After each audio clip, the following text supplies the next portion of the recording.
Most people will mark this Sunday as Easter Sunday, a time to spend time with your family and think about religion, I suppose, Christianity. I'm not particularly good at these things myself. For us at Novara Media, it's a time to think about 1 year of Keir Starmer as Labour leader. Yes, he was elected Labour leader exactly 12 months ago to the day in 2 days' time, so minus 2 days. A little bit strapped for time today, but I think we've put together a pretty decent show. We've got some great guests coming up, and we're going to talk about some big stories. So as well as reviewing Keir Starmer's first year in office, we're going to talk about the new party set up by Alex Salmond, what it really means and what's driving that party. We're also going to talk about Labour's pretty poor record when it comes to GRT communities, Gypsy, Roma and Traveller communities, and that was sparked by a tweet which was sent last night by a shadow minister for equalities. There was some election literature which spoke in a negative light about people from GRT communities. And we're going to finish with a story about the Nazi who joined the Metropolitan Police. It's been an unfortunate week for the Metropolitan Police. Well, maybe unfortunate is too polite a way to put it. It's been a week where we've seen many dark sides of the Metropolitan Police. As ever, if you want to comment on what we're talking about through the show, please do tweet on the hashtag TiskiSour. You can also send us your super chats under the YouTube stream or comment on the Twitch stream. Do share the show link. Now, this Sunday, it will be exactly 12 months since this happened. It is the honour and the privilege of my life to be elected as leader of the Labour Party. We've got a mountain to climb, but we will climb it. And I will do my utmost to reconnect us across the country, to re-engage with our communities and voters, to establish a coalition across our towns and our cities and our regions, with all creeds and communities, to speak for the whole of the country. Where that requires change, we will change. Where that requires us to rethink, we will rethink. Our mission has to be to restore trust in our party as a force for good and a force for change. This is my pledge to the British people. I will do my utmost to guide us through these difficult times, to serve all of our communities and to strive for the good of our country. I will lead this great party into a new era with confidence and with hope, so that when the time comes, we can serve our country again in government. That's slightly awkward looking back at that, but we don't judge people for not being natural with auto cues when they, launch their political careers. Corbyn was never particularly good at them. We're going to stick to the substance on this episode. So what happened since? That was obviously his acceptance speech. So the first thing that happens when someone's elected to the leadership of a party, they select their top team. So Starmer, when he selected his shadow cabinet, it didn't look that bad. It was a cabinet which or a shadow cabinet, sorry, which balanced people from the left and the right, included lots of people from the soft left. Annalise Dodds was chosen as shadow chancellor over Rachel Reeves. Rebecca Long-Bailey was given a top job. Ed Miliband got a promotion. The problem, though, at this point was a refusal to oppose the government on anything related to coronavirus. If you think back to the shows we were doing 11 months ago, we were often saying, what the government are doing is slow, it's wasteful, they're not taking the measures that they need to take to save lives. And then you saw Keir Starmer, who was constantly just saying, we'll support the government when they get things right and call them out when they get things wrong, but not really specifying what they were getting right, what they were getting wrong, or what Labour would do differently. Anyway, the bit I want to focus on now is how he really fell out with the left, because I think those first couple of months people were slightly disappointed but gave him the benefit of the doubt. There were a few moments that changed that. The first was when the Black Lives Matter movement erupted. That was in June, and that caused problems for Keir Starmer first because it led to Rebecca Long-Bailey getting fired after sharing an article in which Maxine Peake connected the killing of George Floyd to Israel, and then because he said this. That's nonsense, and nobody should be saying anything about defunding the police. And I would have no truck with that. I was Director of Public Prosecutions for 5 years. I worked with police forces across England and Wales, bringing thousands of people to court. So my support for the police is very, very strong and evidenced in the joint actions I've done with the police. There's a broader issue here. The Black Lives Matter movement, or moment, if you like, internationally, is about reflecting something completely different. And it's reflecting on what happened dreadfully in America just a few weeks ago, and showing or acknowledging that as a moment across the world. And it's a shame it's getting tangled up with these organisational issues, with the organisation Black Lives Matter. But I wouldn't have any truck with what the organisation was saying about defunding the police or anything else. That's just nonsense. So a few sort of key aspects of Keir Starmer's leadership on show there. So, I mean, the first, he's not going to back defunding the police. Obviously, I wouldn't expect him to. He's clearly putting a lot of effort into appealing to people in the so-called red wall. He knows they think crime is an important issue, but he does it in a pretty unsophisticated way, let's say. So he's basically just saying, I love cops, social movements, they can go to hell.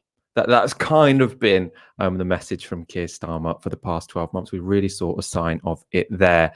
That was, again, there were still some people on the left willing to give Starmer the benefit of the doubt after saying that.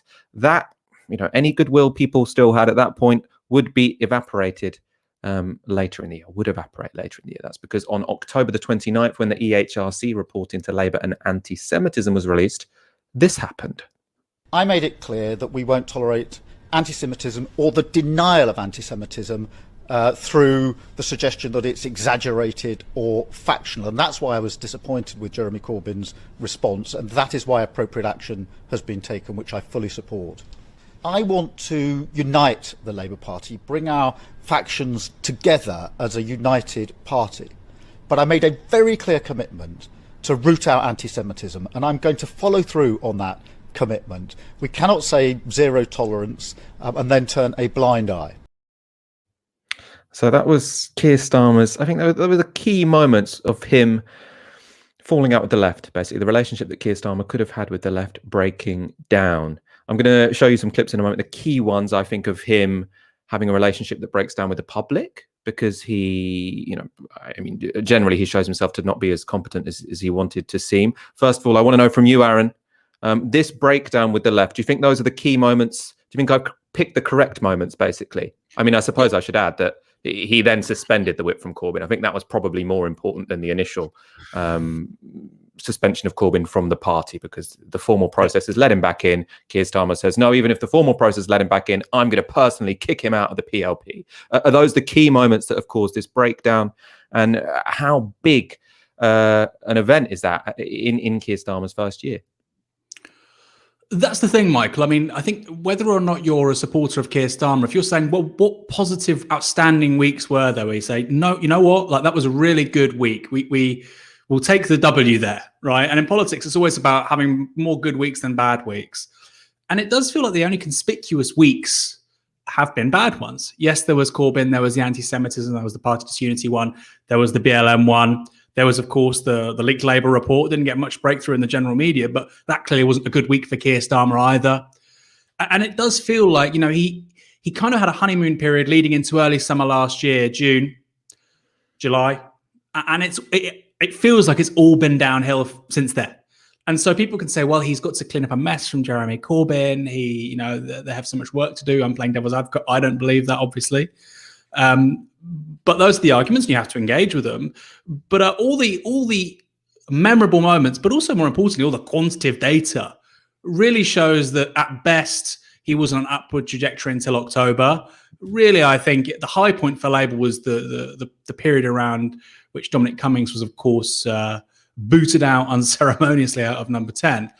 That was potentially a moment too, because he did say, I think he should resign in a really mealy-mouthed way, which is about as kind of populist as Keir Starmer's going to go. But no, fundamentally, there's nothing memorable in a positive sense about Starmer's leadership after a year, and that has to concern people that back him. That's not a factional point coming from the left. That's a really big problem, because politics is composed, yes, of ideas, yes, of resources, but it's also composed around memorable moments and feelings. And there aren't many positive feelings around Keir Starmer. I mean, there's in fact, at least on the left, a lot of very, very negative feelings towards Keir Starmer. We're going to look at some data later on, which will sort of highlight that. First of all, though, I want to take you through a few more key moments of the first year. So I focus there on, those real big breaches with the left. Now, what about those breaches with the public? Now, Keir Starmer has mainly relied on pitching himself as competent. That was supposed to be the key value that he associated with himself to try and contrast himself with Boris Johnson. Now, on that front, the key moment where I think that all fell apart basically, and he hasn't recovered, was on January the 4th. So back then we had a more transmissible variant of COVID-19. 60,000 people a day were testing positive. Boris Johnson had been refusing to close schools. Keir Starmer had refused to oppose him. Then on January the 4th, the first day back at school, it was briefed Johnson was going to U-turn, and Starmer gave this interview to Sky. It is inevitable that schools will have to close, and therefore they need to be part of the national restrictions package that needs to come into place as soon as possible. So and which schools and where? Well, all schools are going to have to, inevitably, and this is tragic because nobody wants to close from tomorrow? Schools. Closing schools without a national plan isn't going to work. We need the two to go together. So national restrictions, not in due course, not in a week or two or three, but now. So primary and secondary schools should close immediately. Secondary schools are shut anyway this week across the country, and therefore we need to take action this week on national restrictions, and that needs to include schools. That requires all primary schools shut tomorrow. Well, shutting schools without a national plan is not going to work. You need a national set of restrictions. Why can't you give a yes or no answer to that? Shut primary schools tomorrow. Is that your plan? You need national restrictions. School closures will inevitably have to be part of that. If that can be, I've said to the Prime Minister to get this plan in place today, but certainly. I don't understand what your plan is. What do you need to do before shutting primary schools, and why can't that happen tomorrow? Why do you want to keep schools open? We need a national set of restrictions. It is inevitable that closing schools is going to be part of that. It's going to have to be part of that. But I don't understand what that means. How soon and under what, or if not, under what circumstances? As soon as possible, we need the national plan in place. And if that can be done today or tomorrow, then we will support the Prime Minister in that. So that was really the moment for me where I thought, what the hell is this guy doing? Right? Everyone was asking for schools to close. Sage, the scientists were asking for schools to close. The teachers were asking for schools to close. Parents wanted them to close. Boris Johnson, for some bizarre reason, was keeping them open, and Keir Starmer just wouldn't take a different position. And there, even when he's being pushed, that evening, Boris Johnson announced they would close. Keir Starmer say, I want an announcement today or tomorrow. Boris Johnson beats him to it. Completely bizarre. It also mattered. So that was done on, that interview happened on January the 4th. 48,000 people died since then. Now, that's not purely because schools didn't close, but if we had gone into a more strict lockdown sooner in that second wave, many lives would have been saved, actually. Another one on coronavirus, because obviously this is the key issue that has defined nationwide politics. This is another one that I think really sums up how he has failed to hold the government to account on this question. Now, this was actually from the same day as that interview on Sky. Let's take a look.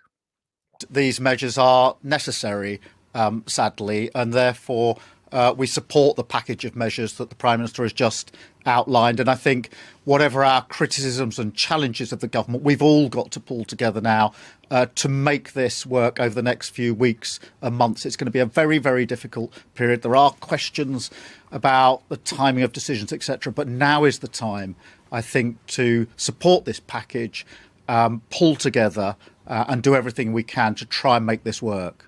Is there anything, I'm just wondering whether viewers are reflecting on this, Keir, is there anything that Labour thinks should be in this measures that isn't there? Is there a notable absence from your point of view?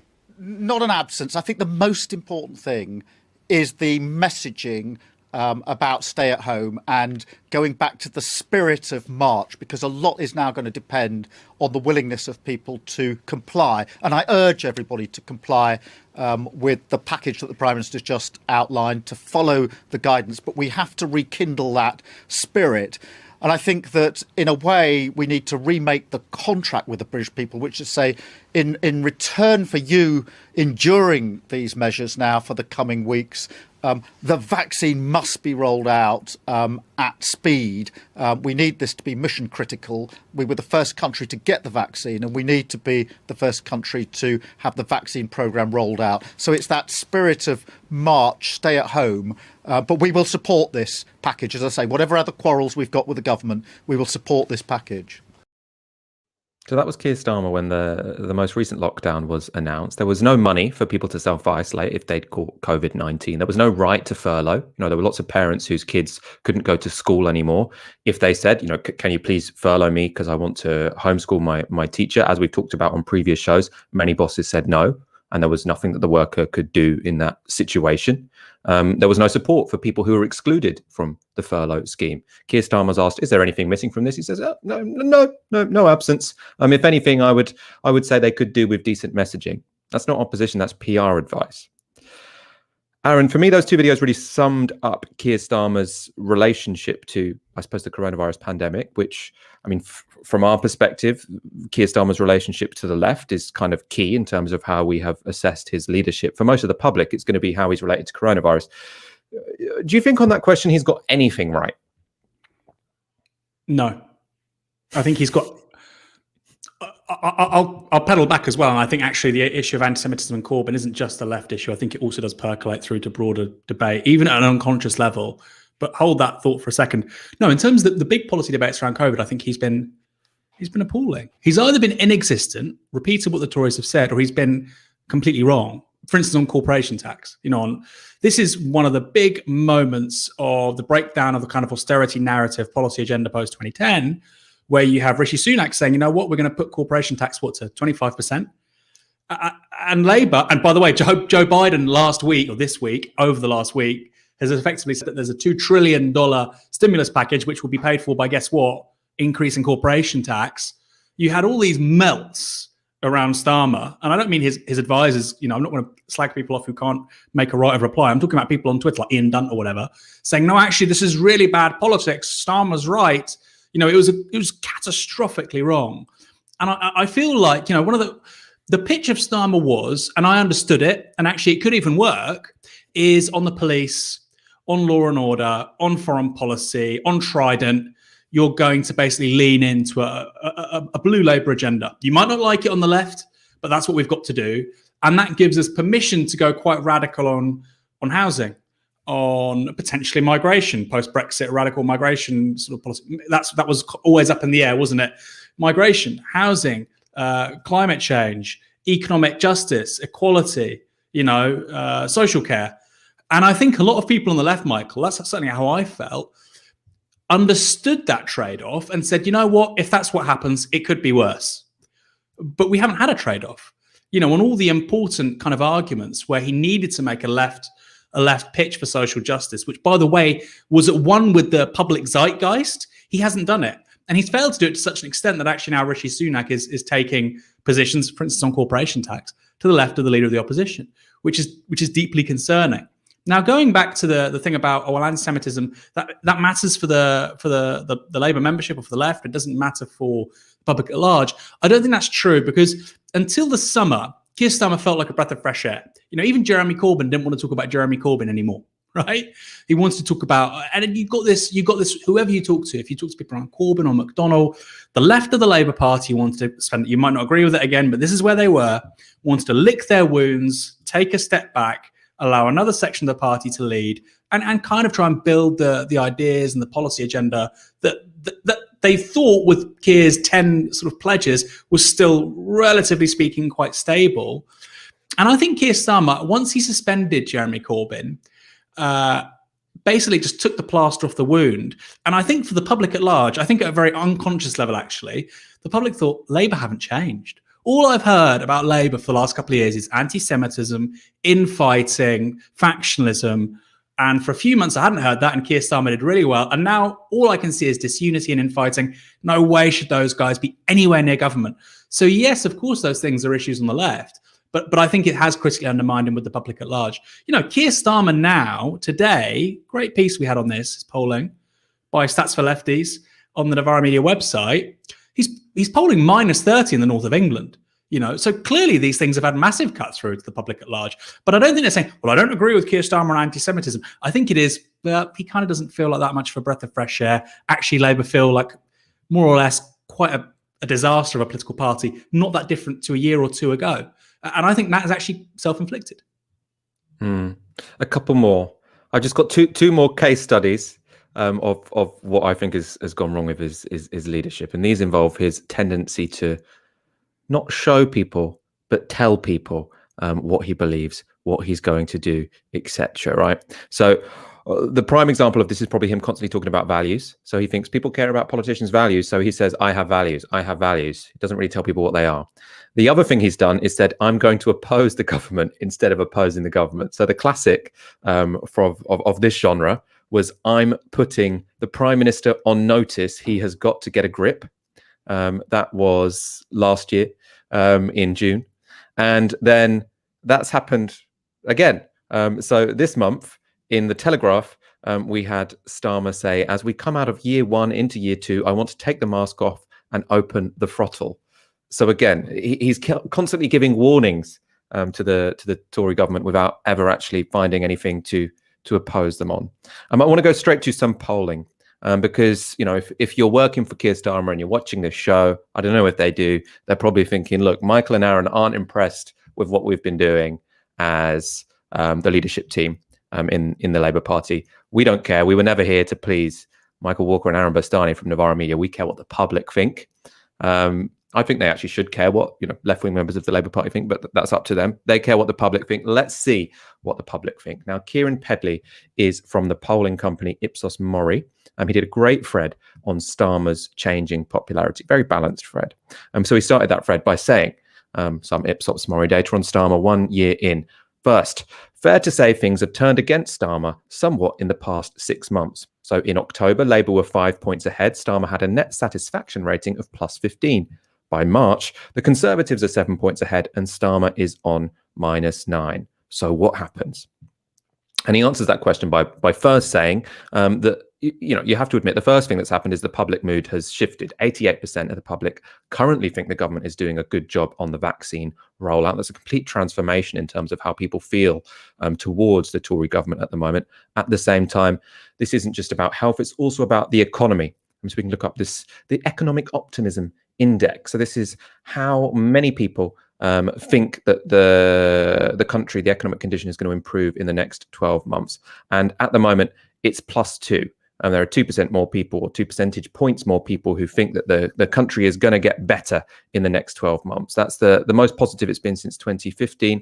And in October, when Keir Starmer was in positive territory, it was as low as it's been since 2008. So we can see, that transformation isn't just because Keir Starmer suspended Jeremy Corbyn or sort of U-turned on schools. It's because the external environment has dramatically changed. But Pedley, I said this is a very fair thread. He also says that Starmer's fall in popularity isn't just a result of external events. If you look at this is how his satisfaction has changed over time. And you can see it's been falling constantly especially among Labour voters. And that was way before the vaccine was rolled out. Even in some of the darkest times of COVID, you saw a massive drop in the popularity of Keir Starmer, especially among Labour voters. And they're 50% in October, 31% in December think that Keir Starmer's doing a good job, or net think that he's doing a good job. That drop seems to me to be because of the suspension of Jeremy Corbyn. A couple more factoids to give you. I think this one is super important. It's whether or not people think Starmer will change Labour for better or for worse. Now, when he became leader of the party, there were only 6% of people who thought he would make the Labour Party worse than it was under Jeremy Corbyn. That's now gone up to 13%, which is, you can still say that's still quite a small minority, but it's a very significant minority. And it could, deny him the leadership of the country, because if people think he's taking the party in a wrong direction, they're annoyed at the guy. They're the kind of people who voted Labour who probably won't again, or are going to be tempted not to again, at least. we've got here how the unfavourability is changing as well. So this is how people feel towards the Labour Party. The big standout here, at the moment, only 26% of people have a favourable attitude towards the Labour Party. That's exactly the same as when he took over. There's been no movement whatsoever, although the unfavourability has fallen a bit. Less people have open hostility to the Labour Party. Final factoid for you. This one's super important. 1 in 5 Labour voters from 2019 now tell Ipsos Mori they are unfavourable towards Starmer and think he will change Labour for the worse, right? So that is lots of people. 1 in 5 Labour voters, they now don't like Starmer. A lot of them actively don't like Starmer. And, you know, from people I speak to, actively want him to lose. There's so much bad will there that he didn't need to have. Aaron, can he recover from this? Does he even want to? No. You know, when the HRC report came out, and then obviously that whole debacle happened around Corbyn, I emailed our good friend Paul Basin. I said, this is the day that Keir Starmer has decided he won't be Prime Minister. And I think, yes, of course, you're right. The objective conditions are there, Michael. Although it's interesting because the polling about, economic optimism, if you actually look through the late 90s, early 2000s, people were constantly weren't optimistic. And actually, that was when we had I can't remember, 40 odd consecutive quarters of growth. So, you know, that sentiment, it can often mean, well, this was so shit, or actually equally after austerity, it goes up again after 2011, 2012. We've had a couple of bad years, therefore we're going to have a couple of good years. And, you know, people are optimistic now because the last year was so terrible, it can't get worse. So it's partly that. But also, you know, Labour are not offering anything, Michael. And I think ultimately, yes, Johnson failed on the response to COVID, but he came through on Brexit. And then you've got the vaccines thing. I think people are quite transactional. You know, if a politician's not going to make their life any worse, if they're moderately entertaining, if they're not completely screwing things up, you know, I think Trump probably would have stayed had COVID not happened, for instance. That was a clear screw up. He had to go. And I do think, you know, partly you're right. But look, the baseline here is Trump. And we do have a similar-ish fatality rate to the US. Actually, US GDP didn't contract anywhere nearly as bad as ours did. And I think on a purely kind of superficial aesthetic level, the government early doors, shaking hands, talking to Philip Schofield and so on, was every bit as bad as Donald Trump. And for Donald Trump, that ultimately cost him re-election in 2020. There's been no overhead for Boris Johnson. And I know what you're saying, Michael. Yes, there are sort of structural factors here, but it also reflects the fact that Keir Starmer hasn't in any way taken a single opportunity laid at his feet. And what I would say is this, just to finish, Michael, and you said it does feel like nobody wants him to win. I really feel that.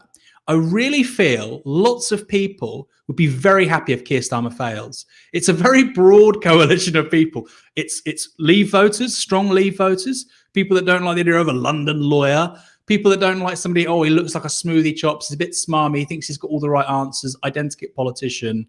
There's a lot of people that feel like that. Now, look, you know, people felt like that about Tony Blair in 2001. He still won. People felt like that about Tony Blair in 2005. He still won.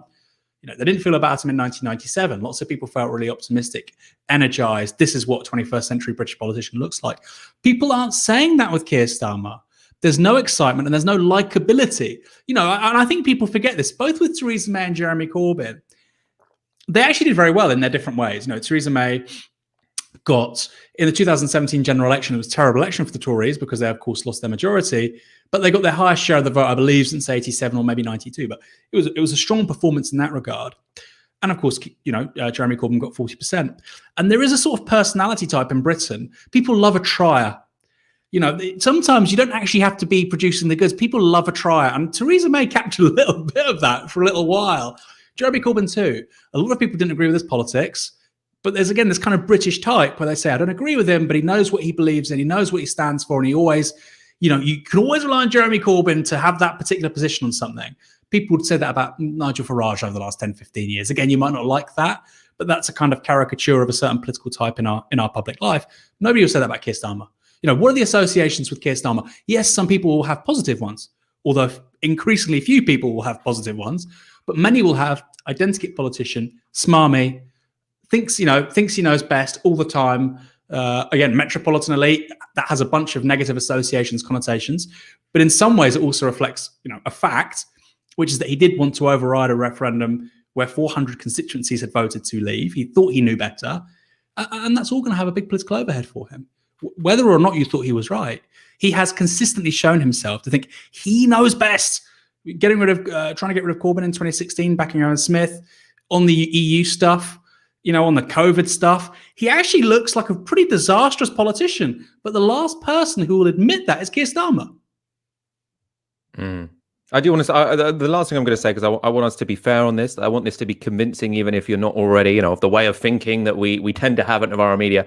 So David Cameron's personal ratings were -5 at this point in time. He went on to be PM. Obviously, Keir Starmer is now -9. So, you can look at this objectively and say, look, Keir Starmer, and I think this is probably true, with the general public, their first impressions aren't great, but most people will not have made their mind up about this guy. I think if the economy goes downhill, there's every chance that various swing voters could come back and say, actually, Keir Starmer, look, he's all right, let's give him a go. What I think he really can't come back from is the 1 in 5 Labour voters who actively dislike him, basically because he's put 2 fingers up at them and called them racist and said they should have nothing to do with civilized society. And I think it's very difficult to come back from that because, most people aren't that interested in politics. That's fine. Most people will think Keir Starmer, a bit boring, don't know that much about him. But there is a chance to come back.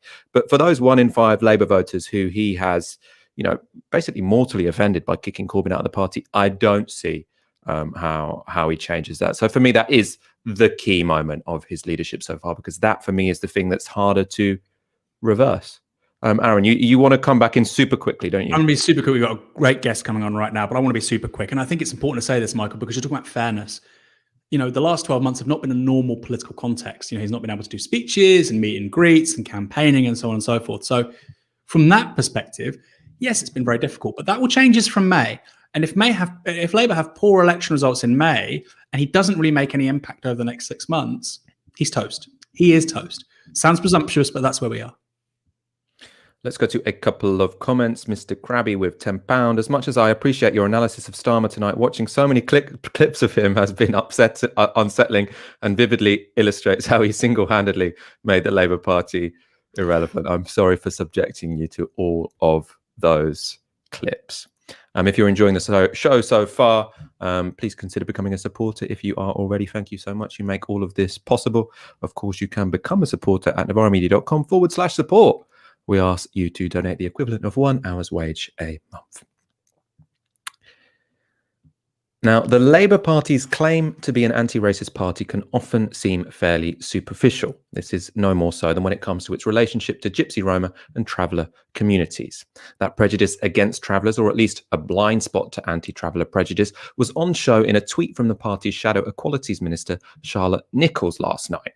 Nichols posted this tweet of herself campaigning in Warrington, where she's an MP. So the tweet reads, "Great evening back out on the doors with the Orford Massive, checking in with local residents about issues and concerns and speaking to them about their priorities ahead of the upcoming council elections." Now you look at that tweet, it's completely uncontroversial. It's just a Labour MP who's campaigning for councillors in her area. Now the problem emerges when you zoom in on the leaflet and the issues and concerns that Labour is promising to address. Now, along with waste transfer sites prevented and continued action on fly tipping, they list dealing with traveller incursions. Dealing with traveller incursions. Now, there are obviously a few things wrong with this. First, any reference to an ethnic group as a problem to be challenged is worrying on any kind of party literature. That's always going to reinforce negative associations for people and, lead to racism. Second, that phrase incursions, which means a sudden attack or invasion, is especially dehumanizing. Now, that was noticed by many Twitter users, including members of the GRT community who held Nichols to task over that tweet. We've had a couple of statements from her in response. So first thing this morning, Nichols tweeted the following statement. So she wrote, "I can understand concerns raised about the language in a recent leaflet, particularly in the context of the draconian measures in the police crime courts and sentencing bill, which pertains to GRT people, among the reasons why I voted against it at second reading. The terminology around incursions appears widely used in legal and local government contexts, and I wasn't aware of its problematic definition. The best way to deal with encampments in inappropriate places is for proper transit facilities to be built in Warrington for families passing through with the amenities they need, something I have consistently argued for and which Warrington Borough Council supports, with £2 million set aside for the capital budget to progress plans. In my mind, this is always ever intended to refer to. I'm trying to be an ally to the GRT community, but anti-racism is an active process that means being willing to listen and to learn. I'm more than happy to sit down with community representatives to discuss more appropriate terminology, to talk about sensitive issues like these and how we can work together to best ensure the needs of the community are met going forward.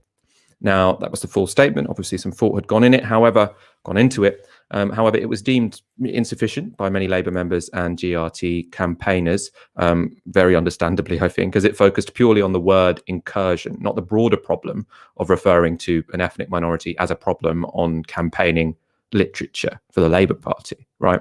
So in response to those criticisms, Nichols tweeted the following statement this afternoon.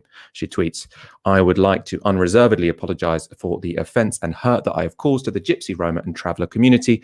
I have spoken to the local Labour Party. The leaflet has been withdrawn and the leaflet will be destroyed. I regret that this leaflet has been distributed in the town. The leaflet is not in line with my personal values or those of the Labour Party." Now, to discuss anti-traveller prejudice in Britain's major parties, I'm joined by Jake Bowers, a Romany journalist and filmmaker. Jake, thank you so much for joining us on tonight's show. Good evening. It's lovely to be here. Yeah, pretty nice. Now, we're going to talk about broad issues involving politics and the GRT community. First of all, can I get your thoughts on that leaflet, what was on the leaflet, and Charlotte Nichols' response to the pushback that she got? Yeah, it's a bit mealy-mouthed, isn't it? And we've, with friends like Charlotte, who needs enemies, and God knows we've got enough enemies of our own, and have done for many, many years. I mean, you don't put that on a leaflet and then go and put it through people's doors without thinking about it. The Labour Party, and I say this as a Labour Party member, has been focusing on its messaging for years. So she must have read it. She picked it up. She put it through people's doors. And what she's done, if you look at where we are in that agenda amongst fly-tipping antisocial behaviour, she's castigated and demonised an entire community that I'm part of. And it's disturbing, really disturbing. Where I am down in Hastings in my caravan at the moment, the local Labour Party wants members like me to go out and campaign for it. And do you know what? I can't be bothered. I really can't be bothered, because I feel like I'm supporting a party that isn't really any different from the Tory party when it comes to my community. The Tory party, Priti Patel, has come out with some really horrible suggested legislation which will effectively wipe out my culture. Is the Labour Party any better? Maybe a little bit, but if you put leaflets like this through people's doors, you're not really any better. People in the Gypsy and Traveller community will not see any difference between the two. And it's difficult to engage many ethnic minorities in politics, particularly difficult for the Gypsy and Traveller community, because no party really has done anything ever for us. So it's a massive own goal. And taking down the tweet, putting out statements saying, "I'm really sorry." She's just sorry she got caught. I don't think she's done anything to address or look at the diversity blind spot that she personally has and the Labour Party still has when it comes to the Gypsy, Roma and Traveller community. And there's a lot of work left to do. And I'm thinking at this stage, should I be paying my dues to a Labour Party that is prepared to do that to my community? There aren't many other options. I stood as a Green Party candidate here in Hastings in 2015 before Corbyn became part of the Labour Party. And that's when I jumped back to the Labour Party. But like a lot of people out there now, we're thinking, what's the point? What's the point in staying when stuff like this happens? I mean, it clearly is a blind spot. I suppose you could say in Charlotte's defence, it has been 24 hours. I mean, maybe she will be putting some more thought into this and hopefully recognises it's a blind spot and work needs to be done. I want to talk to you, as well as the language that was used here, and as well as the fact that this appeared on party literature and what that tells us about how people from the GRT community are spoken about. I want to know about the policy that was represented here, because this is a Labour councillor saying they'll deal with Traveller community incursions. What does that mean in practice? And especially I'm interested in is the policy of Labour councillors, the material physical policy of Labour councillors towards GRT communities any different to Tory councillors? What are the issues on the ground there? Okay, well, let's look at the language and then kind of unpack the policy that comes from it. The word incursion, anytime that I've ever kind of looked it up or I'm just aware of its meaning, is a kind of a militaristic term which would usually be applied to somebody other, usually an aggressive military or physical force. Now, we are a community that's been part of the British landscape for at least 500 years. So it's inaccurate as well as being racist. Is the Labour Party any different? There have been Labour Party, there have been some good stuff that's happened in the Labour Party. I remember Charles Smith, who was chair of the Gypsy Council, was a Labour mayor of Castle Point in Essex. So, it is different to some extent. But I also know other Labour Party, other local Labour parties down in Bournemouth, for example, a few years ago, where the elected members, were suggesting that muck spreaders should be sent out to throw tons of horse manure on caravans, and that would stop people coming to the town. So it's really, really patchy, depending usually on whether those Labour Party activists had a background in anti-racism and knew what racism was about, had experienced it directly, and could make the connections between Asian and Black communities and the community that I'm from. So the policies have been different. Sometimes they've been very hostile from Labour Party. Sometimes they've been okay. There's never really been any local party that has actively welcomed the Gypsy, Roma or Traveller community into its area. Not a single one. And that's problematic when you think that we've been here for 500 years. There is undeniably a conflict over where caravans such as these stop, and it's not being resolved. And it's going to be made worse by the Tories. And if you get stuff like this coming out of the Labour Party, it just aids and abets it. What we should be doing now, whilst they're on their back foot with the police courts and sentencing bill, is we should be building solidarity with the Gypsy, Roma and Traveller communities, with protesters, with a great coalition of the unwashed, as the Tory party would see it, and working together. But when leaflets like this come out, it makes you think, is the solution to this stuff, is it through party politics? Is it through electoral politics, or is it just through direct action? We live a life of civil disobedience. Our entire existence has been made illegal, and it's going to be made even more illegal by the Tories. And the Labour Party should be opposing that with every fibre of its being, not reinforcing it. We're obviously very early on in the campaign against the policing bill, but I mean, is there any sense in which you've sort of seen people are waking up to the issues facing GRT communities? Obviously, it's a terrible circumstance, because this is a law which could completely threaten the way of life of Gypsy, Roma and Traveller people in this country. But do you think there could be a sort of effective opposition to the bill that's starting to build at this point in time? Yeah, I think there is. I mean, I think the closest thing that I've experienced to this was the passage of the 1994 Criminal Justice and Public Order Act, which did become law. And at that time, my dad was president of the British Romany Union. I've got the flag behind me here. Most people won't ever recognise it, but it's nicer than the Union Jack. And that's the parallel. That's the echo that I can hear with what's going through at the moment. People are coming together. They are on a grassroots level connecting with each other, seeing the threat to the liberty of the Gypsy, Roma and Traveller community is the same as the threat to the liberty of all. And so people are coming together. But let's not forget that the Criminal Justice and Public Order Act is law. It did make trespass criminal, but it restricted it to 6 vehicles like these. What the new law will do will reduce that to just 1 vehicle, which is the final nail in the coffin for nomadic life in this country. And a lot of people out there might think, well, it doesn't really affect me. It's not really going to touch me. But we are the canary in the coal mine of liberty, and so we really need to kind of reach out to each other, all people, whether they're Labour Party members or not. If they consider themselves socialists, if they consider themselves on the left, if they're anarchists, whoever, we need to link together, and we need to resist it. We need to resist this racism and see it for what it is. We need to actually be proud of who we are. One of the things that I'm working on at the moment is a campaign called Proud Roma Free Europe, which you can find online. And we're getting people to try and stand up to be proud of who they are, to show that the stigma and the fear of our identity is something that we need to shed, and we need to throw off, we need to embrace, and we need to be proud of it. And that's something that I hope that people will join. So it's proudroma.org. Go and have a look. It's something that's happening all the way across Europe throughout this year. It's now the 50th anniversary of the birth of the Romany civil rights movement. We've come some way in the last 50 years, but we've still got a very, very long way to go.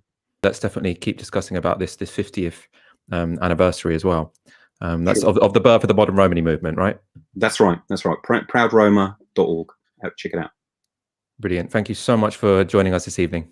That was Jake Bowers. And yeah, I do recommend you go check out that website and keep your eyes peeled for an article from Jake on Novara over the weekend. The very public breakdown in relations between Nicola Sturgeon and her predecessor and former mentor Alex Salmond has been one of the most dramatic developments in British politics over the past 2 years. As we've discussed on previous shows, the breakdown originated in allegations of sexual harassment against Salmond, dating from his time as First Minister. Salmond was cleared of all charges, though not exonerated of inappropriate behaviour, yet his victory in court was followed with a campaign against Sturgeon for allegedly mishandling the initial investigation. It's a battle which has taken place in courts, committees, and TV studios. However, in upcoming elections to the Scottish Parliament, for the first time, the ongoing war between the two giants of Scottish politics will gain an electoral dimension. That's after the launch of a new party, Alba, which Alex Salmond has spoken about to Channel 4 News. The one thing I can say about Alba's campaign is that we'll be positive and contribute to a positive political debate. You won't hear a word out of any Alba or Alba party candidate anything negative about Scotland. We're not even bothered about our political opponents. We're interested in building a supermajority for independence in the Scots Parliament. We have the opportunity to do it, and we're determined to seize it. And that is the opportunity to build a supermajority for independence in the next Scottish Parliament. Many of us in Scotland are really excited by that prospect, by that opportunity, because that will strengthen the hand of the Scots Parliament by having the debate configured not as Tory party against SNP, Boris Johnson against Nicola Sturgeon, but Boris Johnson against the Scottish Parliament representing the Scottish people. That will give an enormous advantage to Scotland, and it's an opportunity we're determined to seize. Today we've planted our saltire on the hill. That's a huge enterprise to launch a political party 6 weeks before an election. We're not presuming anything, but if we can put forward our arguments in a positive, reasonable fashion for independence for our country, then I think a number of people will rally to that standard. But listen, time will tell over the next few days, over the next few weeks, and we'll see if people think that Alba or Alapa is a significant contribution to the independence cause. Now, you heard a lot there about the concept of a supermajority. Now, this was a little bit alien to me and probably will be to most people south of the border. Luckily, to explain what Alex Salmond is talking about and also the broader meaning behind the launch of this party, I'm joined by Rory Scothorne, a freelance writer and co-author of Rock Winds, A Treacherous Guide to the State of Scotland. We're going to talk about your great piece in the New Statesman about the underlying sort of motives for launching this party and the cultural sort of trends that this represents. First, though, can you clarify to me what is a supermajority? What is he talking about? What's the sort of electoral task that Alex Salmond has set himself here? So the thinking behind this is that the Scottish Parliament has 129 seats. It's a semi-proportional electoral system. So 73 of those seats are elected essentially by first past the post. But then we've got another 56 seats which act as a kind of top-up. The function of them is to ensure that if a party wins, their kind of accurate proportional allocation of seats in the various constituencies within a region, the other parties in that region that might not get enough seats on the constituencies will be topped up to the correct level within their proportional vote on the list. So there's 2 votes on the ballot paper, essentially. What some nationalists argue is that this means that a lot of SNP votes are wasted on the list. People are voting SNP once for their constituency, voting the SNP again for their regional list candidate. Now, they argue that that second list candidate gets wasted because the SNP wins so many seats in the constituencies. Now, that's kind of ridiculous because, of course, what's happening is a proportional top-up process. That means that those voters' votes are not outweighing the votes of other people who are voting for different parties. But they view this as a wasted vote. So the idea is to set up a second party that will only run on the list, that will turn that kind of second SNP vote into an extra pro-independence vote and thus top up the SNP's majority even further, so that they can achieve a supermajority. Now, that's what they mean by supermajority, is to boost the yes vote to as much as it possibly can be, and quite deliberately produce a disproportionate result that skews the amount of pro-independence representation in Parliament towards the independence side. They're setting out ostensibly to destroy as much of the Unionist Party vote as possible by essentially turning independence voters into kind of super voters. Now, that's a fairly delicate bit of electoral gaming, I think. For instance, if the Alba party doesn't win over 5 to 6% of the vote in regions, those votes will simply be taken from the SNP. They won't produce any more seats. If they do start winning over 5 to 6% of the vote, they will start getting seats on the list. So the idea of a supermajority is to boost the independence vote. Dream, I think, for them is to boost it to something like 2/3 of Holyrood, which they can then claim as a kind of super mandate against Westminster. Now, Westminster will, of course, look at this and go, well, you've just hacked the voting system. This mandate is illegitimate. But for some reason, Alba's supporters seem to think it gives them an extra legitimacy. Yeah, so I mean, I suppose you've said that you're indicating that it doesn't necessarily make the most sense if what your prime motive is to just get independence. If that's, you know, the one thing you want to do is make sure this election gives a mandate for independence. It's a bit messy, actually, which is where your argument in the New Statesman comes in. I want to bring up the headline. This was a really good piece, very instructive, I think, for people who don't follow Scottish politics that closely. I mean, it probably is as well if you do. But in it, you argue that Alba is not just a vehicle for the personal beef between Salmond and Sturgeon or an attempt to game the electoral system, the flaws of which you've just described, but rather it's a new front in a culture war, and particularly the war on woke. So the Alba party has been set up to represent people who want Scottish independence but don't like the fluffy cosmopolitanism of the SNP. Can you explain your argument? Yeah, absolutely. In a sense, there's kind of two contradictory wings of liberalism coming out here. The SNP has for decades tried very hard to cultivate a vision, and really for since its existence, Scottish nationalism, modern Scottish nationalism, has been a liberal nationalism. It has sought to ensure all sorts of equal rights. From the 19th century, nationalists were engaged with rights for women, with social reform, and that's been updated as time's gone on. The SNP, especially in the 21st century, has become a fairly vocal supporter of LGBT rights, and has sought to incorporate as many possible identities into the yes umbrella as possible, to forge a vision of national identity that is defined by inclusiveness and not by things like ethnicity, race, things like this. Now,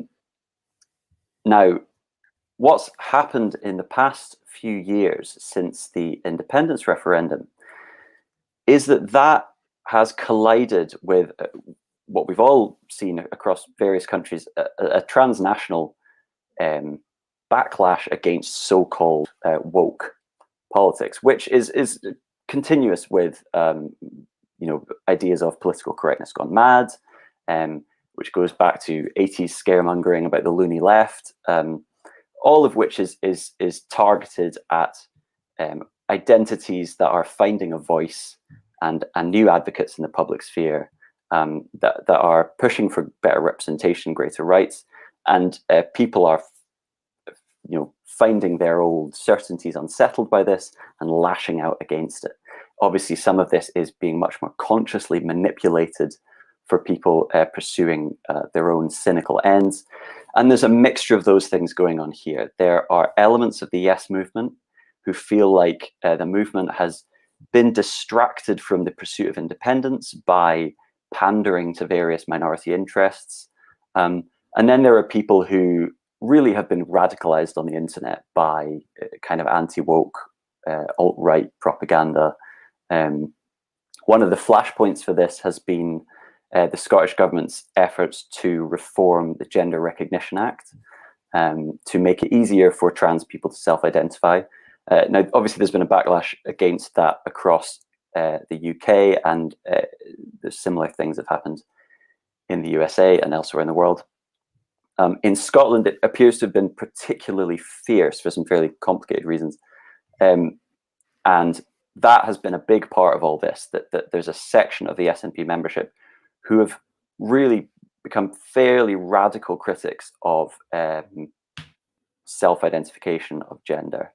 And this has spread through a pretty densely populated network of blogs and Twitter accounts that make up the Yes movement and grew out of the original Yes movement, which have become really disenchanted with Sturgeon's leadership. And super quickly, just because we're running out of time, is this speaking to a key forgotten segment of the Scottish population who both want independence and are vociferously anti-trans, or is this a sort of, I suppose, the story of the origin of this party?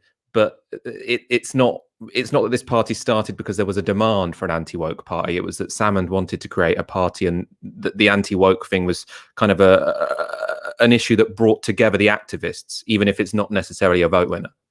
Yeah, I mean, one of the key things about the Yes movement is that quite a lot of them have mistaken themselves for the whole public of Scotland. There's a lot of division here between the Yes movement as a kind of really quite self-contained discourse community of people who don't actually have that many, don't have much time for unionists at all anymore. And so they see themselves as the country. And as a result, this wing of the Yes movement, which is a minority, it's a small minority of the public, see themselves as much bigger and more significant than they are. And the fact that they have all these blogs and are very, very vocal online, they've confused with being the country as a whole. So they really have. Some of them have convinced themselves that Salmond was going to get 30% on the first poll. I mean, they've got 3% on the first poll. So it's not a significant chunk of the party. Maybe there is a kind of left behind element of Scottish society just waiting to be, set off by this. And that is a real danger with some of this, maybe. But I would say that they are wildly overestimating their real public reach and the real popularity of their demands. It's not like other countries where there's this giant, really quite reactionary element of the public waiting to be activated. Scottish nationalism has very effectively contained the kind of populist impulses that UKIP, the Brexit Party, Trump have tapped into elsewhere, and contained it within a much more liberal political and ideological framework. And it's going to be hard for Alba to break them out of it, I think. Well, it's another one of those issues where it's a bit like the Northern Independence Party. They probably won't do that well, but it's made the election campaign just that little bit more interesting. Although, as you've described, the politics of this party and the Northern Independence Party very, very different. That should be clarified from the outset. Rory Scothorne, thank you so much for joining us this evening. Cheers. Now,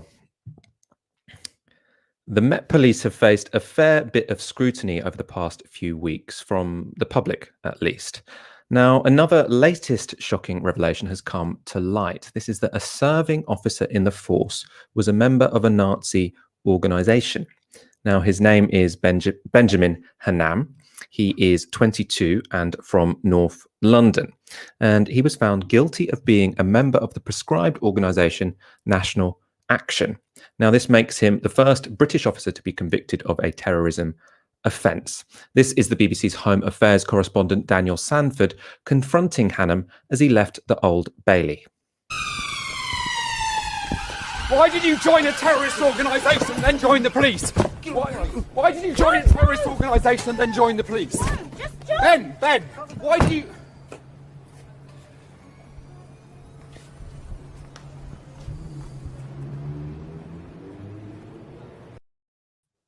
That was a very dramatic attempt at an interview.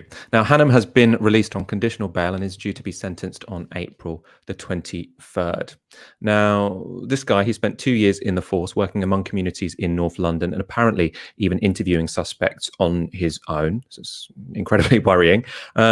We've also got some more details on the timeline of events which led to him managing to become an officer. So he joined National Action in early 2016 while studying his A-levels and remained a member after it was banned. We can see a picture here. In July 2017, he was in this propaganda video spray painting the National Action logo. He apparently began his application to join the Met only days after this. So there isn't a big time difference between involvement in this prescribed organisation and joining the Metropolitan Police. Now, one of the BBC journalists reporting on the case shared this detail from 2 months later in Hanam's timeline. So he says, in September 2017, before he joined the Met, counter-terror police seized raw footage of Hanam at group events after the ban. The footage was found during searches of the homes of NA co-founder Alex Davies and a member called Mark Jones. Hanam was not identified. Now, when he applied for the role in the Met in 2017, part of the application involved being asked if he'd been a member of the BNP. The Met do ask, or any other organisation which may contradict the duty to promote race equality. Clearly, he shouldn't have ticked no, but he did tick no, and it was that easy. There were some other signs missed in the application process. So the BBC report that a teacher told the trial she had been unable to mark one essay submitted by Hanam. The first time this had happened in 20 years of teaching because of concerning content and his intolerance towards Islam. He was also spoken to after students at his diverse school reacted to anti-immigration views he espoused during a debate. The Met never took a reference from the school. That wasn't the only thing the BBC uncovered. They also uncovered this. During his trial, Hanam told jurors, there are no pictures of me doing a Nazi salute, but we have identified him at a fight training event in August 2016 that was filmed for a National Action propaganda video. What did the group do at the end? He's circled in red, doing a Nazi salute, if you're listening to the podcast and can't see him doing it there. Now, this is from a fight training event in the summer of 2016, which was the same summer that National Action glorified the murder of Labour MP Joe Cox. And let's go to a Met comment. So the Met Police say, Commander Richard Smith, head of the Met's counter-terrorism command, has said he was hugely concerned that a serving officer had been a member of a banned group, but that he was identified at the earliest opportunity and officers then moved quickly to make an arrest. Now, Aaron, what do you make of this? I mean, on one hand, you can say this is just, one bad egg that they've found and they've managed to take him out and they've charged him. They found him and he's being punished. On the other hand, you could say, how did he manage to join and be a member of the Metropolitan Police for 2 years without anyone sort of raising alarm bells that this guy's a raving, and presumably he's a raving racist if he was a member of National Action? What do you make of it? Yeah, it's remarkable. And also, for our audience out there, National Action are a serious organisation. They're a serious organisation. Jack Renshaw, who was found guilty of, I think, conspiracy to commit a terrorist act, something to that effect. He had plans at hand to effectively assault and to murder Labour MP Rosie Cooper in a manner which was similar to what happened with Joe Cox, a copycat. Killing potentially obviously didn't happen. He was incarcerated for preparing to do that. So very serious organization. When you're looking at the politics of extremism, somebody has been on a WhatsApp group and they've said something inflammatory or incendiary, obviously completely unacceptable, still a very nasty, horrible person. But National Action members have been involved in deeply serious stuff. And one can only surmise from that he was in the police precisely to advance these politics, because, like you say, there's no real time delay here, and I think that does have to beg a broader question, Michael, which is, to what extent are the far right trying to infiltrate the police in this country? Now, there's not many people. National Action, as we understand it, has a membership of potentially 50, 100 people. It's in the dozens, but there's a very strong far right ecology through Telegram channels now, increasingly through offline meetings and so on and so forth. Who use alt tech, whether it's Gab or whether it's a plethora of these other platforms they use, BitChute. So I think that's the first question for me, which has to be asked. Are there others? How many of them? And like you say, that has to be adjoined to the question you posed me, which is, how did he get this far? How did it take so long? By the way, he was only uncovered because there was a leak of the membership data of National Action. The police managed to get hold of this leak, and then they went one by one through the members, and they realized that one of them was working for the Metropolitan Police Service rather. So it was actually entirely fortuitous. And I suspect there are many, many others. And of course, we know from experience elsewhere in Germany, in Greece, there has been a significant infiltration by the police of organised far-right groups, whether it's the Golden Dawn in Greece. Equally in the United States, obviously a long history of the Klan, far bigger than anything we've had over here, thank goodness, infiltrating the police in states historically associated with racism, Jim Crow laws, and so on. So I just want to impress that point. This is really serious, and it feeds into a broader international pattern. And I don't know how the police can deal with it, because frankly, I find it remarkable that the only reason why this guy's been caught after several years is down to luck, down to a leak. You know, and I think we have to work on the presumption there are at least several other people just like him in the police. And I think clearly his entire record as a serving officer, I think he was probationary officer for almost all of his time as an officer in the Met. I think clearly every single case he's been involved with now has to be reviewed. Did none of his colleagues bring up his behavior? We know, for instance, that a teacher, and this is remarkable, it wasn't caught by the Met, a teacher said that he was deeply concerned by his political views. This was when I think he was in sixth form. He briefly goes to university. After a month or two, after a very short period of time, he joins the police force. So a teacher can ascertain he has really troubling political views, but nobody in the Metropolitan Police Service identifies that after 2 or 3 years. No colleagues, no line managers. That speaks to a very degenerate culture inside the police when it comes to racism.